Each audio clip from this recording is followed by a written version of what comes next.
Okey, bismillah. Assalamualaikum warahmatullahi taala wabarakatuh. Saya wakil daripada kumpulan yang akan membentangkan tajuk hirabah ini. Okey, mulanya saya akan memperkenalkanlah subjek ini adalah subjek Fiqh Al-Jinayat SYI 4113M. Nama pensyarah Puan Amira Hazwani binti Anwar. Okey, seterusnya pergi ke nama ahli-ahli kumpulan. Kepada ahli kumpulan yang membentang tajuk hirabah inilah. Ketua kumpulan pertama adalah Muhammad Muaz bin Khairuzaman, nombor metrik D18310970. Dan yang keduanya Muhammad Mukhris bin Mokhtar, nombor metrik D18310895. Dan yang ketiga Tengku Muhammad Farizmi bin Tengku Baharum di 18311086. Dan yang keempat Muhammad Amirul Hafiz bin Muhammad Nasir, nombor metrik di 18310887. Dan akhir sekali iaitu saya sendiri Zul Akmal bin Zainuddin di 18310965. InsyaAllah saya akan membincangkan atau menerangkan tentang takrif hirabah atau lebih kenali sebagai definisi ataupun pengertian hirabah ni. Okay. Istilah syarak mengatakan hirabah ni adalah satu serangan bertujuan merampas harta, membunuh atau menakutkan dengan cara terang-terangan, angkuh dan menggunakan kekuatan di kawasan yang terpencil daripada bantuan. Ia dilakukan oleh mukallaf yang tertakluk kepada undang-undang lah, termasuk ahli zimmi dan orang yang murtad. Okey, saya akan menerangkan sikit. Fasa yang dimaksudkan dengan menggunakan kekuatan ni, di sini menunjukkan sekiranya jenayah yang dilakukan tersebut dibuat atas dasar kelalaian, seterusnya melarikan diri atau bergantung kepada kelemahan mangsa. Jenayah tersebut tidak dikategori sebagai hirabah, tapi ia dikategori sebagai rampasan atau nama lain dia adalah nubah. Dan seumpamanya yang mempunyai hukum yang khusus lah. Okay, seterusnya saya cakap pasal fasa di kawasan yang terpencil. Yang kita tengok apa tu yang istilah saya baca tadi tu, kita kat slide tu. Daripada bantuan atau kawasan yang jauh daripada kawasan bandar atau kampung yang sekiranya mangsa meminta tolong, suaranya tidak akan kedengaran oleh penduduk sekitar. Bagi jenayah yang berlaku dalam jarak yang boleh didengar suara mangsa, ia tidak dikategori sebagai hirabah. Okey, seterusnya, fasa seterusnya iaitu fasa mukallaf yang tertakluk kepada undang-undang. Okey, kat sini dia mengenepikan kafir harbi. Sebab apa?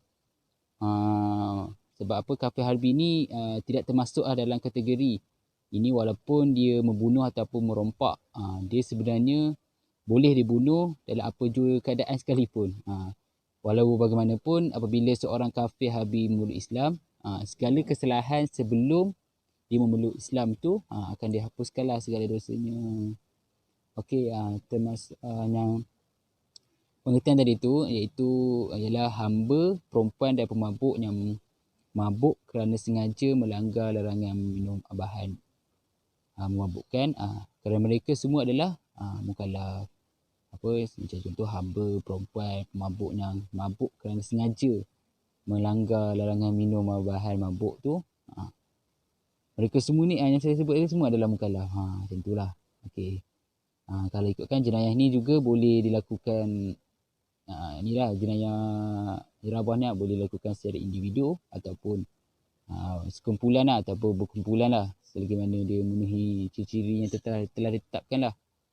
Okey, dalam bahasa Arab, pelaku jenayah ini iaitu perompak dinamakan sebagai qata'ul al-tariq, yang bermaksud pemutus jalan. Sebab apa orang Arab, bahasa Arab panggil qata'ul al-tariq ni? Kalau kita maksud dia, maksud ni mereka dinamakan sebagai semedikian sebab apa? Kerana orang ramai terpaksa mengelakkan melalui jalan tersebut. Seolah-olah mereka ni lah benar-benar memutuskan jalan. Kita faham kot daripada ta'rif hirabah ni. Dan saya ambil satu pengertian daripada empat mazhab tu. Saya ambil pada mazhab Syafi'i dan Ahmad, maksud irabah ni adalah satu tindakan keluar atau yakni oleh seseorang ataupun sekumpulan orang untuk merampas harta atau membunuh atau menakutkan orang dengan kekuatan atau kekerasan di suatu tempat yang tidak mungkin masa mendapat pertolongan. Okey, itu adalah takrif irabah. Okey, bismillahirrahmanirrahim. Assalamualaikum warahmatullahi taala wabarakatuh. Sebelum saya mulakan, nama saya Muhammad Mukris bin Mukhtar. Okey. Bagi dalil persyariatan, seperti yang korang sedia maklum, yang bahawa tadi kawan saya telah bentangkan iaitu maksud hirabah. Korang semua dah tahu. Sekarang saya akan terangkan ataupun baca dalil persyariatan ni. Dalil ni adalah untuk kata apa ni, kukuhkan lagi satu perkara tu kan, yang mana berpandukan firman Allah Subhanahu Wa Taala yang bermaksud, korang boleh buka surah Al-Maidah ayat yang ke-33, yang maksudnya bahawasanya balasan orang-orang yang memerangi Allah dan Rasulnya serta melakukan bencana kerosakan di muka bumi ialah dengan dibalas bunuh, yakni kalau mereka membunuh sahaja dengan tidak merampas, atau dipalang kalau mereka membunuh dan merampas, atau dipotong tangan dan kaki mereka bersilang, yakni kalau mereka merampas sahaja, atau dibuang negeri kalau mereka hanya mengganggu ketenteraman umum. Hukuman yang demikian itu adalah suatu kehinaan di dunia bagi mereka, dan di akhirat kelak mereka beroleh azab seksa yang amat besar. Ini surah Al-Maidah ayat yang ke-33. Ayat ni jelas menyatakan bahawa setiap jenayah yang kita lakukan tu, kategori tu ataupun setiap kategori jenayah yang kita buat tu ada hukuman-hukumannya yang tersendiri yang dinyatakan dalam surah Al-Maidah tu. Ini adalah jenayah yang dilakukan dalam kategori jenayah hirabah. Okey. Bismillahirrahmanirrahim. Alhamdulillahi rabbil alamin. Wassalatu wassalamu ala asyrafil mursalin wa ala alihi wa sahbihi ajma'in. Rabbi shrah li sadri wa yassir li amri wahlul 'uqdatam min lisani yafqahu qawli. Saya Tengku Muhammad Farizmi bin Tengku Bahrum. InsyaAllah dalam pembentangan ini saya akan menjelaskan atau menerangkan tentang kategori penjenayah hirabah dan hukuman bagi setiap kesalahan dalam jenayah hirabah ini. InsyaAllah sama-sama kita dengarkan. Baik. Pertama sekali kita lihat pada kategori penjenayah hirabah. Pelaku jenayah hirabah dibahagikan kepada 4 kategori. Yang pertama, penjenayah yang membunuh dan merampas harta. Ini merupakan pelakuan yang sangat dahsyat dan yang paling teruk dalam keempat-empat kategori jenayah hirabah ini, iaitu mereka membunuh dan merampas harta mangsa yang mereka ingini. Baik, pada kategori yang kedua pula, penjenayah yang membunuh sahaja dan tidak merampas harta. Yang ketiga, pada kategori yang ketiga, penjenayah yang merampas dan tidak mengancam nyawa. Ini mereka hanya merampas barang yang mereka ingini, namun mereka tidak melakukan seperti mana pada kategori yang pertama dan pada kategori yang kedua. Mereka hanya inginkan sesuatu barang lalu mereka merampas dan mereka tidak mengancam nyawa mangsa mereka. Seterusnya, pada kategori yang keempat, penjenayah yang menakut-nakutkan orang ramai tanpa mengancam nyawa atau merampas harta benda. Baik. pada kategori yang keempat ini kita boleh kategorikan sebagai mereka hanya menakut-nakutkan orang, akan tetapi mereka tidak mengancam nyawa atau merompak harta. Jika kita lihat sekarang, perlakuan ini lebih kepada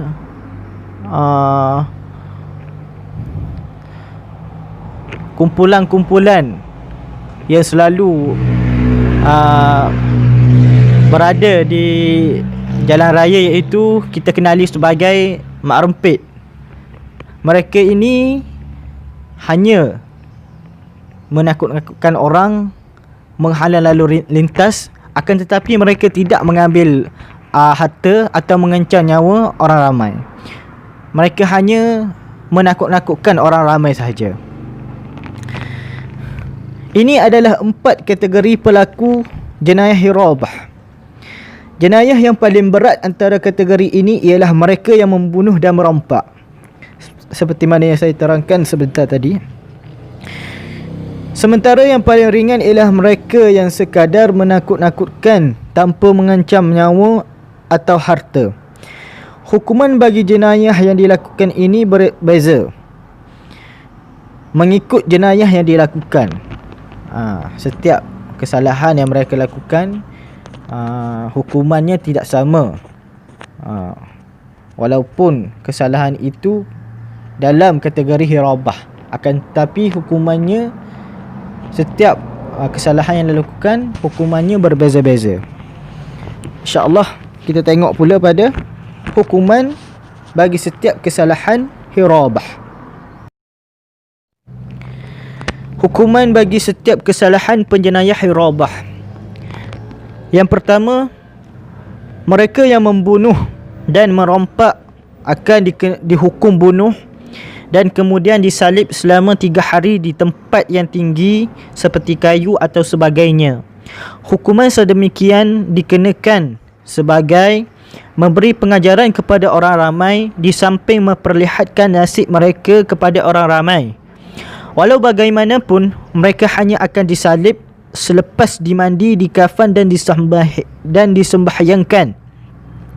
Ini kerana walaupun mereka melakukan jenayah, namun ia tidak bermakna mereka terkeluar daripada Islam.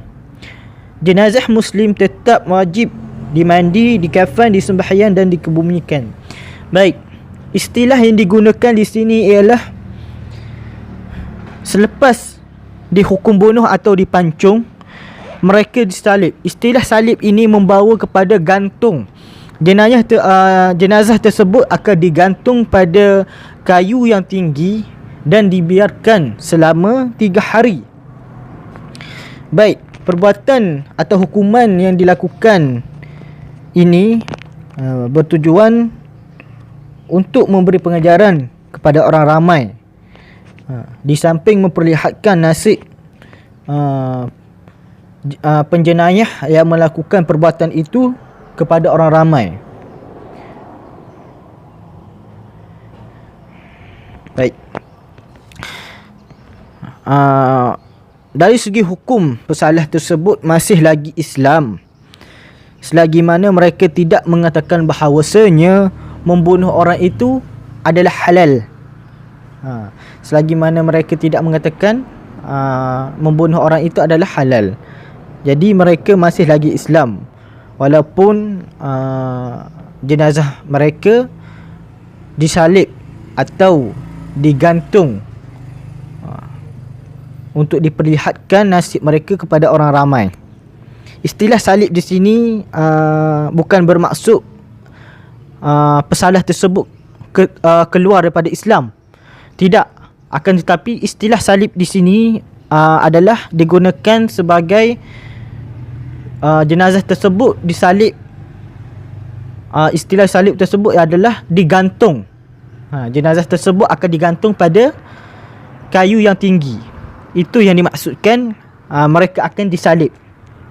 Baik, yang kedua pula, mereka yang membunuh sahaja. Ini pada kategori yang kedua. Mereka yang membunuh sahaja akan dihukum bunuh tanpa disalib ataupun mereka dihukum bunuh bagi kategori yang kedua ini, tanpa jenazah mereka digantung seperti pada kategori yang pertama yang saya terangkan sebentar tadi. Walau bagaimanapun, keluarga mangsa tidak boleh memberi pengampunan kerana hukuman ini adalah hak Allah. Baik, jika kita lihat dalam bab qisas, boleh balas, mangsa boleh balas atas perbuatan yang dilakukan oleh penjenayah, dan boleh keluarga mangsa juga boleh mengambil pampasan dan boleh lagi dimaafkan. Akan tetapi dalam isu hirabah ini tidak boleh dimaafkan kerana ini adalah hak Allah. Perbezaan antara pembunuh jenayah ini dengan jenayah bunuh dalam bab qisas ialah pembunuh di sini membunuh bertujuan untuk menakut-nakutkan dan mengganggu perjalanan orang ramai dengan menggunakan kekuatan tanpa mengambil kira mangsa tertentu. Malah ia akan membunuh sesiapa sahaja yang melalui jalan tersebut.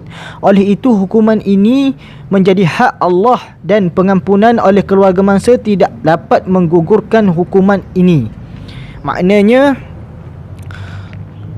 jika berlakunya pembunuhan yang berkaitan dengan hirabah ini, keluarga mangsa tidak berhak untuk mengambil pampasan atau menuntut bela atas kematian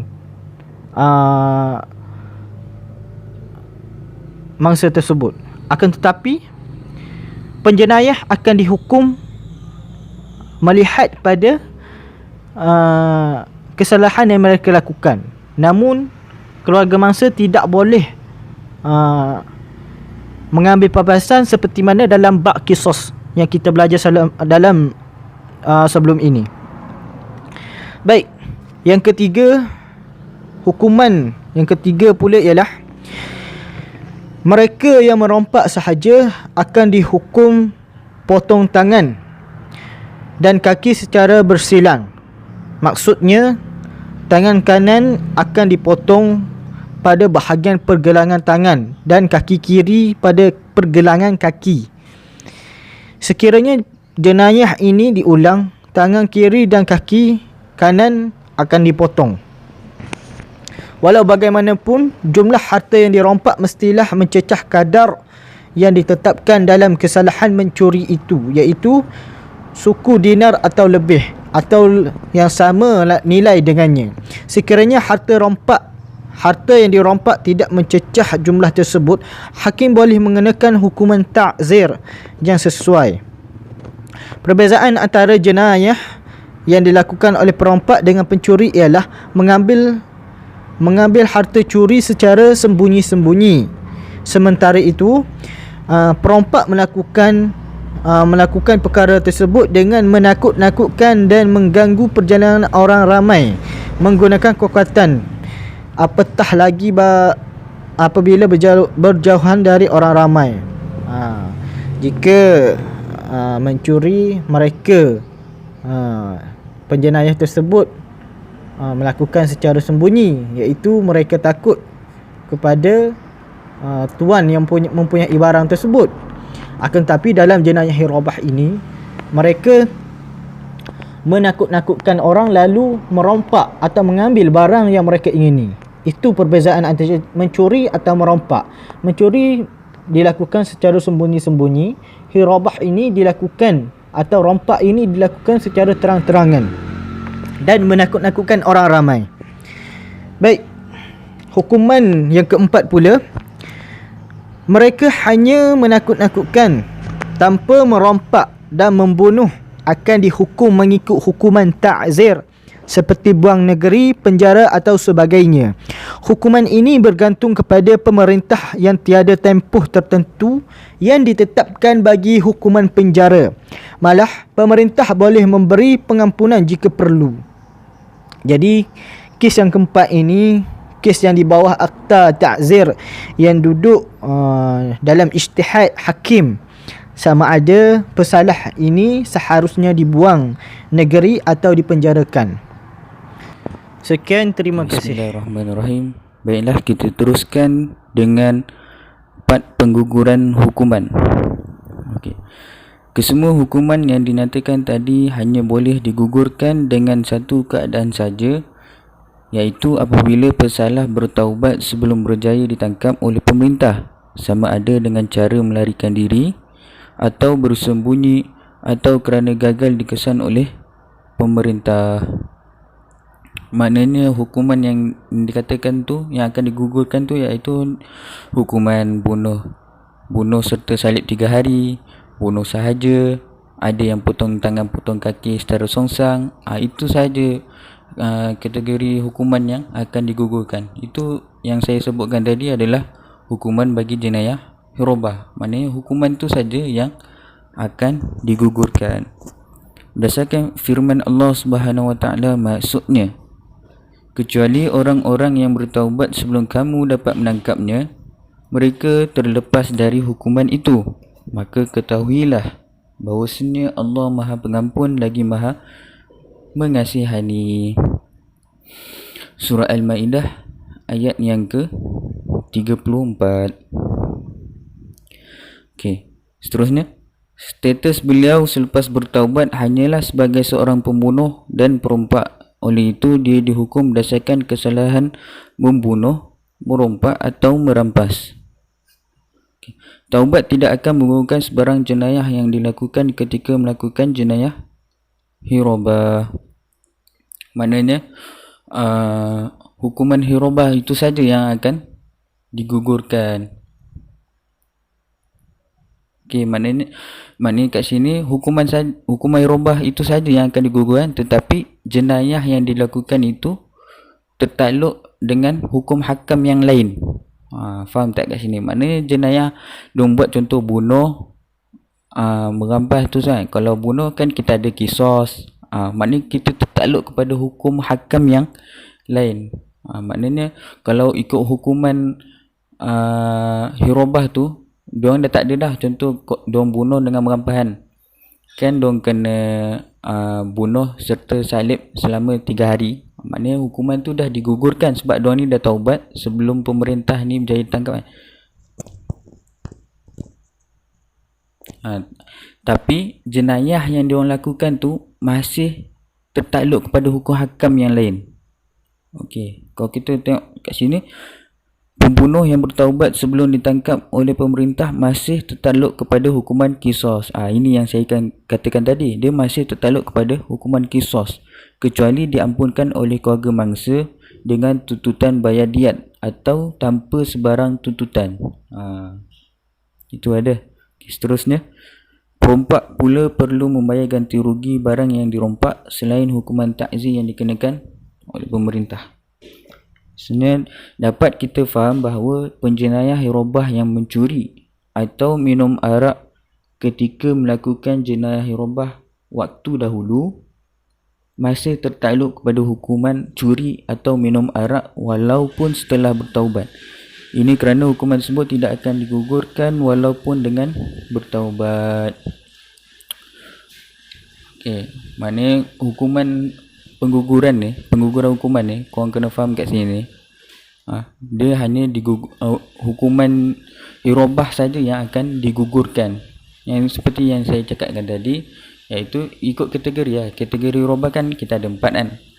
Setiap kategori tu ada hukuman dia. Yang ini kalau contohlah kita ambil satu contoh, bunuh dengan merampas, penjenayah bunuh dengan merampas. Diorang ni kan akan dikenakan bunuh serta salib 3 hari, ada yang bunuh saja, ada potong tangan kaki. Maknanya hukuman hirabah itu saja yang akan digugurkan. Tetapi jenayah yang dilakukan tu, yang membunuh, merompak semua, itu tidak akan digugurkan, tapi malah diorang akan berpindah kepada hukum hakam yang lain. Maknanya jenayah yang diorang buat tu akan tertakluk kepada hukum hakam yang lain. Maknanya kita ada kisos. Contoh merompak tu kan ada kisos kan. Apa dia bunuh tu, apa dia kan. Okay, sebab korang boleh tengok dalam muka surat 419 dalam buku Fiqh Al-Manhaji ni, wasiat dan jenayah dalam Fiqh Syafi'i. Dalam muka surat 419 tu kan, dia ada nyatakan ni hukuman hudud hirabah. Okey, saya bacakan. Hukuman ini digugurkan apabila pesalah yang terlibat bertaubat sebelum dihadapkan ke mahkamah. Walau bagaimanapun, pesalah masih tertakluk kepada hak-hak lain yang bersangkutan dengan hak manusia dan hak Allah seperti hukuman bunuh, curi, minum arak, merampas harta dan sebagainya. Okey. Sampai di itu saja. Bismillahirrahmanirrahim. Assalamualaikum warahmatullahi wabarakatuh. Nama saya Muhammad Amirul Hafiz bin Muhammad Nasir, nombor metrik di 183108887. Pada hari ini saya ingin membentangkan iaitu syarat pensabitan. Syarat pensabitan ada 4. Yang pertama adalah muharib adalah mukallaf. Muharib membawa senjata. Lokasi kejadian adalah jauh daripada orang ramai. Dan yang terakhir, tindakan hirabah secara terang-terangan. Bagi maksud muharib adalah mukallaf. Muharib ini adalah seperti nama gelaran ataupun nama orang yang mensabitkan. Mukallaf adalah orang yang dapat tanggungjawab untuk menjalankan hukuman atas dasar Islam dengan syarat dia dah akil baligh. Syarat yang kedua adalah muharib membawa senjata. Muharib membawa senjata adalah bermaksud seseorang yang digelar muharib perlu membawa senjata untuk melaksanakan hukuman yang ingin dilakukan. Syarat yang ketiga adalah lokasi kejadian adalah jauh daripada orang ramai. Tempat untuk seseorang muharib membuat hukuman kena jauh dari orang ramai, kerana maksudnya adalah orang ramai tak boleh nampak.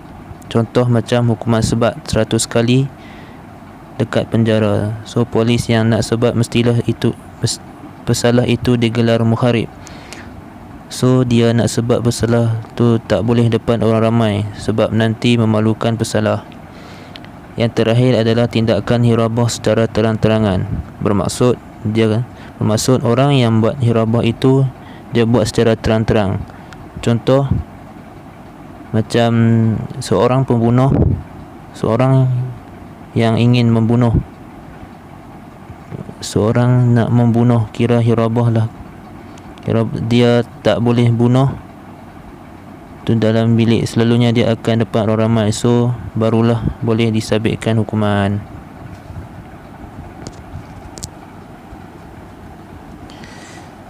Slide yang seterusnya adalah pelakunya dikenakan hukuman had yang sangat berat juga jika jenayah hirabah itu disabitkan dengan 2 cara. Cara yang pertama adalah ikrar, pengakuan bersalah oleh tertuduh sendiri. Yang kedua adalah syahadah, iaitu keterangan saksi mengikut hukuman syarak selain daripada keterangan mangsa. Sekian, terima kasih. Slide seterusnya iaitu aplikasi di Malaysia melalui pelaksanaan undang-undang. Okay. Ini adalah elemen 13 tahun 2015, elemen Kanun Jenayah Syariah 2 pada tahun 1993 2015, Section 10. Okey. Hukuman hirabah. Pertama, dihukum bunuh dan selepas itu disalib.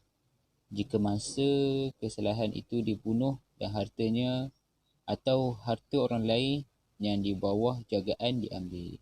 Okay, yang kedua, dihukum bunuh sahaja jika masa kesalahan itu dibunuh tapi tidak ada apa-apa harta yang telah diambil. Okay, yang ketiga, dihukum potong tangan kanan dan kaki kirinya jika harta sahaja yang diambil dengan tidak menyebabkan kematian mangsa dan mencederakannya. Tapi sekiranya harta diambil dan kecederaan dilakukan ke atas mangsanya, maka diat ataupun harsyih yang telah dibayar sebagai tambahan kepada hukuman potong tangan dan kaki yang mana jumlah diat atau harsyih itu hendaklah tertakluk kepada apa yang munasabah memandangkan kepada jenis dan keadaan kecederaan yang dilakukan. Itu sebahagian yang ditentukan oleh jadual. Ni lah jadual 2, 3 dan 4 lah. Okay. Yang terakhir iaitu dipenjarakan selama tempoh yang difikirkan patuh oleh mahkamah yang tidak melebihi 5 tahun untuk menjadikan pesalah itu sedar dan kesal. Sekiranya ukutan sahaja digunakan dengan tidak mengambil apa-apa harta atau tidak menyebabkan apa-apa kecederaan. Okey, kat sini adalah satu elemen elemen kanun jenayah syariah lah. Dekat yang telah elemen kanun inilah jenayah. Dan saya tidak dapat contoh untuk irabah yang tadi tu, tapi saya dapat contoh ni adalah satu kes ini seorang perompak iaitu Fadil Ismail yang berumur 40 tahun. Saya ni ada berlaku pada kes pada tahun akhir Disember 2018. Dan di sini kita nampak dia ni bukanlah jatuh kepada hirabah sebab dia adalah buat satu jenayah yang tempat orang ramai. Dan saya ambil contoh ni adalah selain pada hirabah lah, sebab saya tidak jumpa contoh hirabah dekat Malaysia. Tapi saya ambil ni adalah, kita tahu kat Malaysia mempunyai seksyen kanun keseksaan. Kalau mengenai merompak ni, seksyen kanun keseksaan ni seksyen 392, 393, 394, itu pada hakim menjatuhkan hukuman tersebut. Dekat sini bersalah iaitu Fadil Ismail, dia tertuduh bersalah dan dia telah mengaku bersalah bahawa dia telah meragut seorang perempuan guna beg tangan.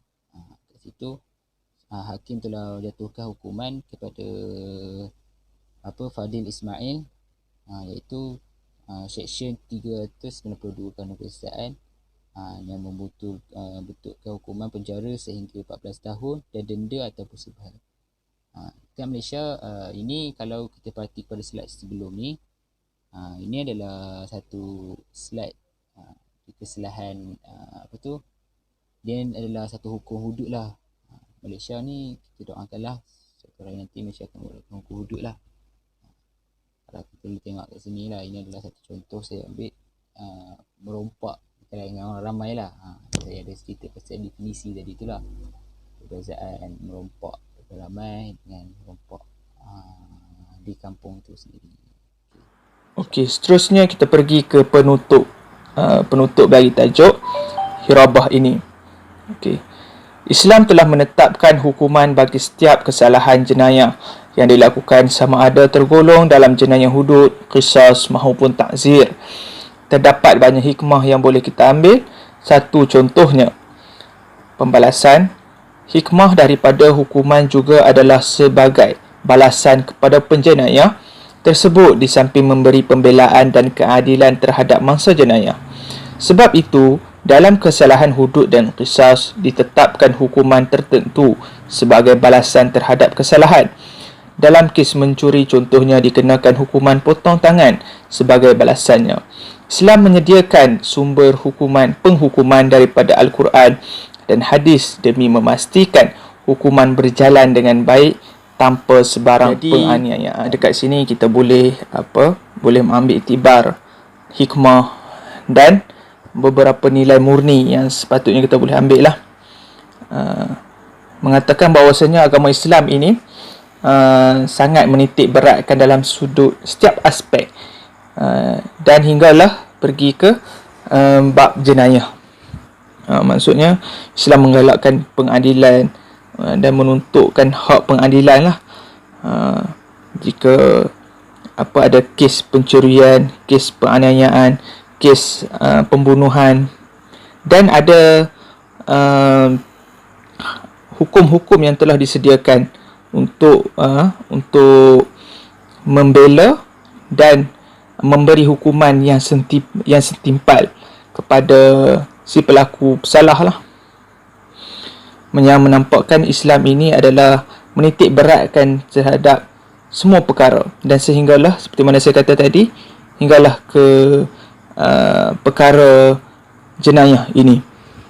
Sememangnya ramai di kalangan manusia yang mengatakan hukuman ini, ada yang mengatakan hukuman ni macam hukum ni macam zalim, hukuman ini macam tak sewajarnya. Tetapi bila kita lihat, hukuman inilah adalah seadil-adilnya.